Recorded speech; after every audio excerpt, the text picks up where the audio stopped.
하지 마요, 그런 말. 그런 분들은 귀인이에요, 귀인.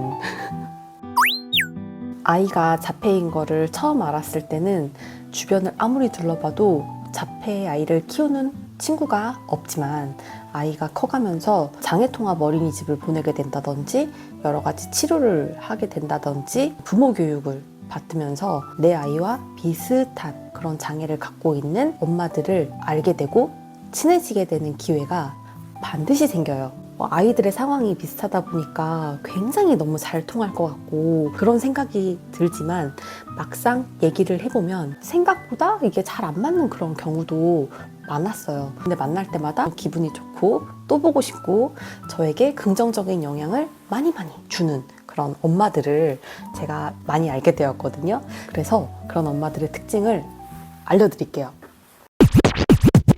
상대방 아이의 장점과 발전된 모습을 잘 캐치해서 말해주는 엄마. 작년 겨울에 장애인 복지관에서 부모 교육을 받았어요. 모두가 자폐성 장애를 갖고 있는 아이를 키우고 있는 엄마들이 오셨었는데, 수업 중에 선생님이 모두 자기 아이의 장점 5개씩을 적어보세요 하는 거예요. 근데 저도 그렇고 같이 간 친구도 그렇고 한 2개 정도는 술술 썼어. 근데 3개째부터 약간 펜이 막히는 거예요. 그래서 둘러보니까 다들 그러고 있어. 제가 이 친구 걸 봤는데, 너 왜 그거밖에 못 써? 너희 아들 이런 거 장점 있잖아. 이런 거 써. 그러니까는 그런 것도 장점인가? 라고 쓰고, 그 친구는 반대로 저한테 로건이 장점 왜 그것밖에 없어? 이것도 장점인데 그거 써 해가지고 서로의 빈칸을 채워줬거든요.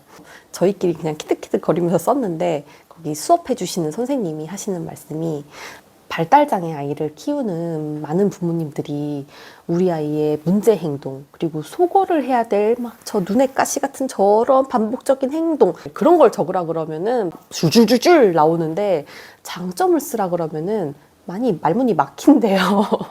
왜냐면 발달하는 속도가 너무 천천히 가니까 이 발전이 된 모습 이런 게 눈에 캐치가 잘 안 되는 거예요, 맨날 보는 엄마들은. 그런데 한 달에 한 번, 뭐 몇 달 만에 한 번씩 보는 친구들은 그게 눈에 들어올 거 아니에요. 근데 그거를 그냥 혼자서만 쟤 저만큼 컸네 이렇게 알고 있지 않고 말로써 표현을 해주면은 너무너무 고마운 거죠. 그런가, 그렇게 막 발전을 했나 막 이러면서도 속으로 기분이 너무너무 좋죠. 그리고 그런 말을 듣고 보니 좀 더 예뻐 보이고 기특해 보이고, 이렇게 마음에 긍정적인 영향이 확 생기는 거예요. 그렇게 칭찬을 잘해주는 친구가 있으면. 솔직한 엄마.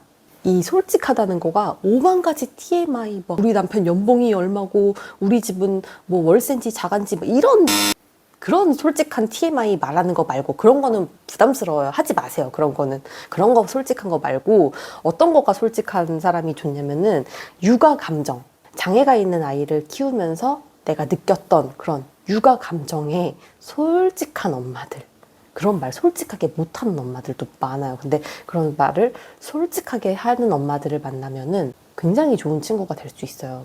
자폐 아이를 키우다 보면은 엄마가 감정적으로 굉장히 힘든 날이 무조건 있단 말이에요. 무조건 있지. 정상 발달하는 아이들을 키우고 있는 내 친구들에게 이런 얘기를 하면은 장애 아이의 특성에 대해서 자기가 좀 무지하니까 이게 뭐라고 말을 해줘야 될지도 조금 이렇게 조심스러운 것 같고, 친정엄마한테 얘기를 해봐요. 그러면은 친정엄마가 들어주다가 나중엔 속상해해. 왜냐면 딸을 사랑하니까. 그리고 이런 거를 남편한테 얘기를 해. 그럼 남편도 어떨 때는 잘 들어주는데 어떨 때는 약간 싸움이 날 때도 있어. 그럴 때는 아이가 이러니까 이러는 거 아니야? 뭐 너가 좀 더 이해해줬어야 되는 거 아니야? 이런 식으로. 왜냐? 아이를 너무 사랑하니까. 근데 자폐성 장애 아이를 키우는 엄마에게 얘기를 해봐? 그러면은 내가 어제 힘들었던 얘기를 하면 그 엄마 반응이 어때? 내 말이 나도 그랬다고 이렇게 된다고요. 그래서 내가 너무너무 힘들었던 일화가 그냥 가볍게 웃음으로 한번 승화를 시킬 수 있는 거는, 내 아이와 비슷한 장애를 갖고 있는 엄마와 했을 때가 제일 시원하고 가볍게 마음이 풀어진다. 도전 정신이 강하고 씩씩한 엄마. 자폐 아이들은 돌발 행동을 좀 많이 하고 이목에 집중을 많이 받는 그런 경우가 많다 보니까 아이를 데리고 여기저기 다니는 것에 있어서 두려움이 많으신 분들이 많아요. 저도 그랬어요. 그런데 흔하진 않은데 도전 정신이 있는 엄마들이 간혹 있거든요.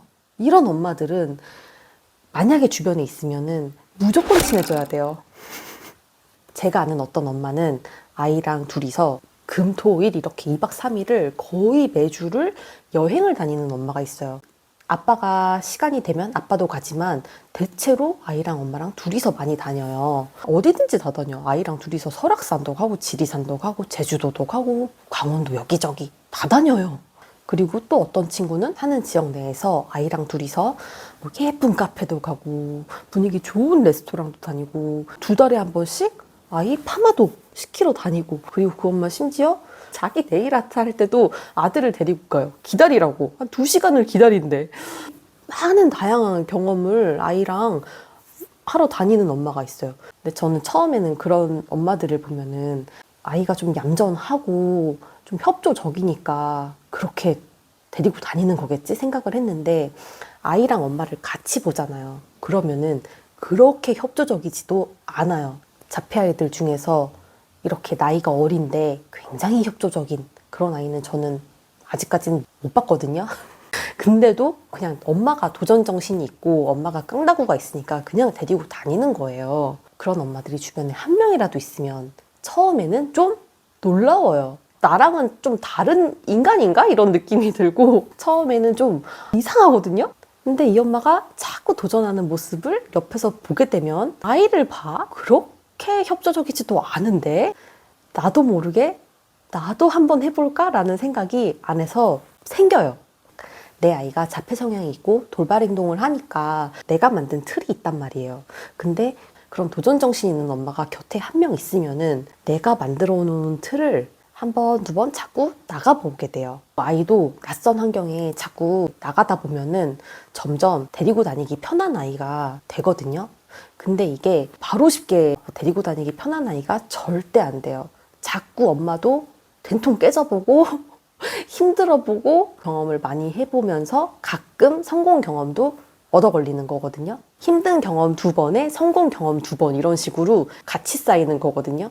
힘들었던 날들에 대해서 보상을 받듯이 선물처럼 따라와 주는 게 있는데, 그게 뭐냐면은 육아 효능감이 따라와요.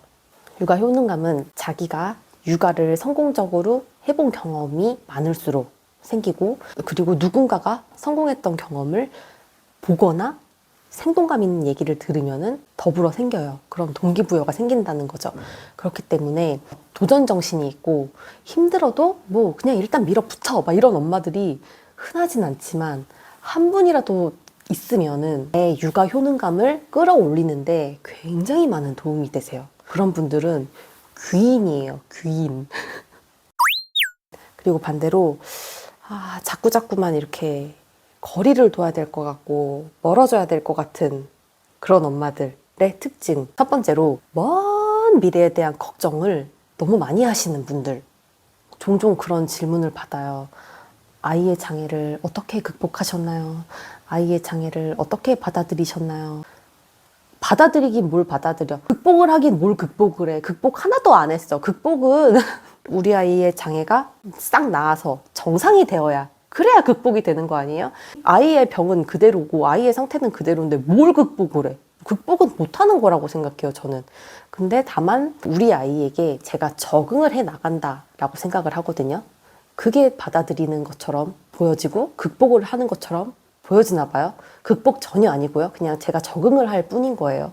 우리 아이가 자폐인 걸 처음 알았을 때 약간 어떤 기분이 드냐면은 이따만한 백과사전 같은 거를 턱하니 주는 것 같은 느낌? 책이 두꺼운 책을 읽으려고 하면 첫 페이지, 2페이지 읽기 되게 힘든 거 아세요? 밑에가 이만큼 쌓여 있으니까.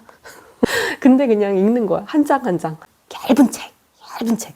하루하루 지내면서 그냥 읽어 나가는 거예요.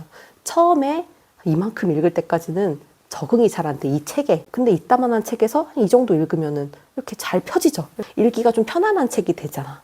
그렇게 하루하루 한 장 한 장, 한 장 한 장 이렇게 적응을 해나가고 있는 거라고요, 내가 아이한테. 근데 가끔 가다가 어떤 분은 우리 아이가 성인이 되면 어떤 모습일까? 내가 죽고 난 다음에 우리 아이는 어떻게 살까? 이런 식으로 이렇게 빡빡 넘겨버려서 보여줘 버리면은 적응이 안 돼요. 씨, 왜 보여줘? 다시 닫아야 돼, 그런 거는. 근데 한두 번은 그럴 수 있어요. 한두 번은. 저도 한두 번 그럴 때도 있고. 근데 그거를 만날 때마다 자꾸 뒤에 장을 상상해보재? 그러면은 좀 내가 이 한 장 한 장 읽어야 되는 이 백과사전을 적응해 나가는 게 너무 힘들어져요. 그런 분들은. 그래서 자꾸 그러시는 분은 좀 약간 멀리 하고 싶어져요. 우리 손주가 자폐인데 하는 할머니 구독자분들이 종종 계세요. 할머니 구독자분들, 이거 아셔야 돼요. 하루하루 적응하고 있는데 괜히 이거 빡 뒤집어가지고 얘 어른 되면 어떡하니? 사랑구실 할 수 있을까? 하지 마요, 그런 말. 하지도 마. 적응하는데 방해가 되는 요소. 조언을 너무 많이 해주는 사람. 자폐 아이들이 성향도 너무너무 다양하고 치료하는 방법도 굉장히 다양해요. 이거 뭐 다 수집하면 이따만큼 나올 것 같아요, 진짜. 엄마랑 아이랑 같이 이렇게 모여서 놀다 보면은 문제행동이 없는 애는 없어. 문제행동은 애들이 다 있어. 근데 애들마다 그 문제행동의 종류가 다른 거지. 근데 옆에서 이렇게 보고 있으면은 이거 이렇게 뭔가 조언을 해주고 싶은. 왜냐면은 우리도 키우다 보면은 얼추 반 전문가가 돼서 우리 아는 정보 무지무지 많거든, 엄마들이. 그래서 보다 보면은 뭔가 조언을 해주고 싶은 마음이 입이 근질근질 할 때가 있어요. 근데 그 조언을 매사 하시면은 좀 이렇게 마음이 좀 멀어져요. 마음이 멀어져. 왜냐면은 조언이고 뭐고 이게 대화잖아, 대화. 근데 대화라는 게 정보 전달 이런 것도 있겠지만은 마음으로 하는 거란 말이에요. 근데 사람 마음이 내가 들을 준비가 안 되어 있는데 하면은 그게 입력이 안 돼요. 입력이 안 되고 그냥 다 튕겨나가요. 다 튕겨나가고 적당히 하고 말면은 그냥 다시 재밌게 지낼 수가 있는데 만날 때마다 너무 자꾸 튕겨내고 싶은 말을 너무너무 맨날 남발을 해. 그러면은 아무리 그 조언이 정말 피가 되고 살이 되는 정말 꿀정 보여도 들을 준비가 안 되어 있는 사람한테는 해서는 마음이 멀어질 뿐이에요. 웬만하면 참으세요. 근데 그 조언 할 기회가 있어요. 언제 해야 되냐면은 물어볼 때. 나 이런 게 걱정인데 널 보면은 넌 참 잘하는 것 같아. 어떻게 하는 거야? 이렇게 물어볼 때 그때 내가 널 위해서 참았던 이 모든 걸 내가 쏟아낸다. 그때 다 쏟아내야 돼. 그때는 들을 마음의 준비가 되어 있잖아. 그럴 때 해주는 말은 막 굉장히 경청해서 열심히 들어요. 그 얘기가 다 끝나면은 와, 최고 진짜 현명하다 이렇게 되는 거예요. 근데 물어보지 않았는데 조언 남발하면은 굉장히 멀어지는 거예요. 참으셔야 돼요. 조언을 남발하는 것보다 더 안 좋은 게 자꾸 설득을 하려고 하는 엄마. 자폐 치료가 종류가 되게 다양하다고 좀 전에 말했잖아요. 근데 그 많은 종류가 있지만은 그 어느 하나도 아직까지 완치를 해주는 방법은 있어요, 없어요? 없어요. 없단 말이야. 나오면 노벨 평화상 따놓은 당상이에요. 아직까지는 없어요. 그래서 아이에게 시도해보는 치료가 다양하겠죠, 사람들마다. 근데 내가 이제 우리 아이한테 정신과 약을 먹어보려고 라고 했을 때 정신과 약을 뭐 몇 세 이전에 먹이면 안 되는 이유 10개 말해버려. 설득을 해, 먹이지 말라고. ABA를 해보려고. ABA가 아이를 망치는 이유 10가지. 둘째를 계획해 보려고 해. 지금 있는 아이 하나만 키워도 우리 쉽지 않다는 이유 일장연설. 반대로 난 둘째는 없어 라고 하는 사람한테 자폐 아이에게 형제 자매가 있으면 좋은 이유 10가지를 말해버려. 이런 식으로 뭔가 막 A를 하겠다고 하는 사람한테 B, C, D를 설득을 자꾸 하는 사람은 피곤해요. 피곤해요. 왜냐면 정답이 없거든요. 뭐가 제일 깔끔하고 좋냐면은 나 이제 뭐 해보려고 하면은 그게 좀 나한테 굉장히 거부감이 있었던 치료였어도 아나키 같은 치료가 아닌 이상 그냥 해봐. 나한테 알려줘. 이 정도로 하는 게 제일 깔끔하고 좋습니다. 결론적으로 만나고 나면 오늘 하루 아주 재밌었어. 이걸 넘어서서 내가 내 아이를 좀 더 사랑하는 마음이 생기고 내가 내 아이를 좀 더 긍정적으로 바라보게 되고 그리고 나의 육아 효능감이 조금이라도 올라가는데 도움을 주는 그런 영향을 주는 친구가 저는 정말 좋다고 생각을 하거든요. 힘든 육아를 하고 계시는 우리 구독자님들 좋은 친구를 사귀셔서 힘든 육아를 웃으면서 할 수 있는 그런 기회가 생기셨으면 좋겠습니다. 다음 영상에서 찾아뵙겠습니다.